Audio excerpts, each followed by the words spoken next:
My name is Andreas. I'm a Sony European Imaging Ambassador. I'm here in the beautiful island of Tenerife, together with the iFootage guys. Today we're going to talk about daytime time-lapse, and as many of you know, time-lapse shows a passing of time. And you do that by taking a series of still images and combine them into a final movie or complete movie in post-production. And that's why I chose this location with the beautiful clouds behind me.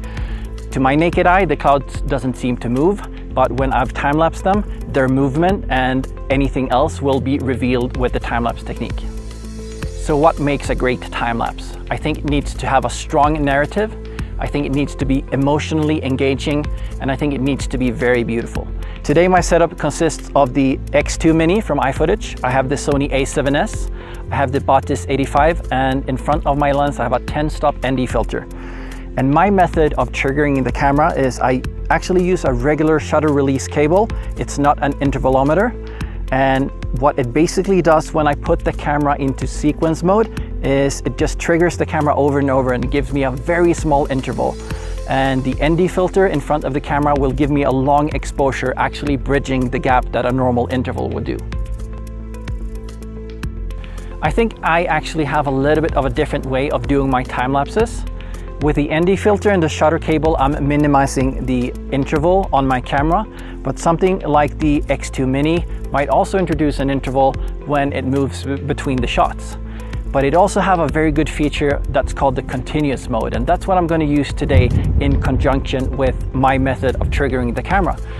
Instead of moving, stopping, and shooting, it's just going to do one continuous motion from one side to the other, and that's going to give me a very, very smooth time-lapse without any possible strobing.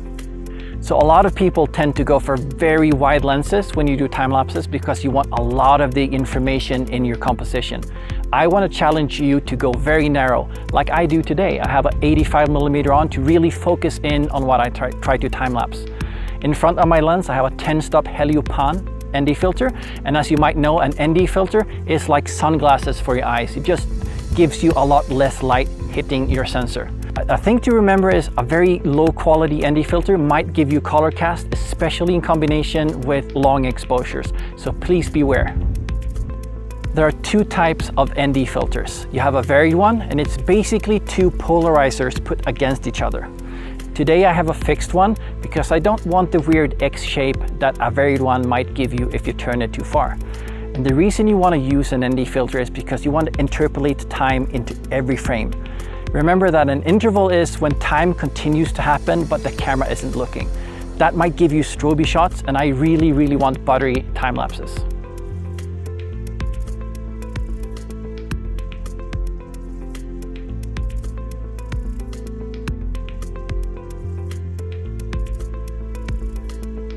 There are 4 ways of triggering your camera. If you have a static time-lapse, you can use a regular intervalometer. If you use the pan tilt head from iFootage, you can use a shutter cable from the X2 Mini, or you can use an app inside of your camera.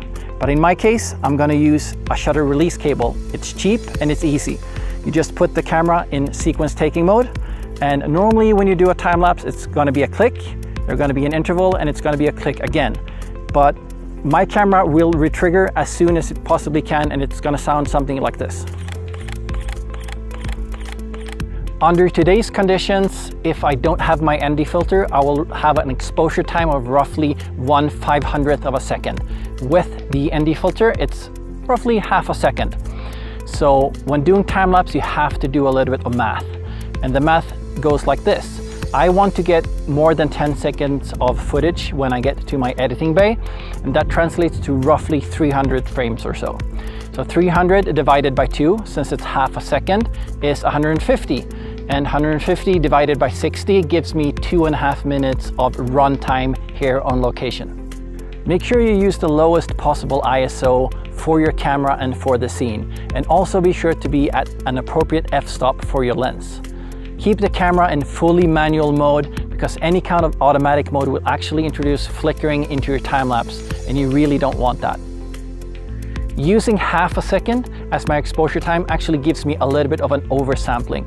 It gives me more flexibility in post in terms of timing and pacing. When it comes to the X2, I'm just going to do a small pan because any kind of excessive panning or tilting may actually take the viewer out of your time-lapse experience. So quick recap, keep your camera in manual, know the limitations of your gear, don't be afraid to experiment, because at the end of the day, everything that matters is the experience you gain as a time-lapse photographer and learning how to judge timing. Let's get to shooting.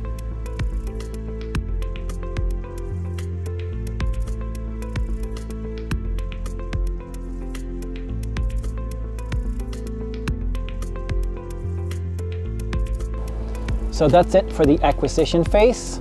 Time-lapse sometimes is like fishing. Sometimes you get something fantastic, sometimes you don't get anything at all. Let's head back to the apartment and see what we got this time.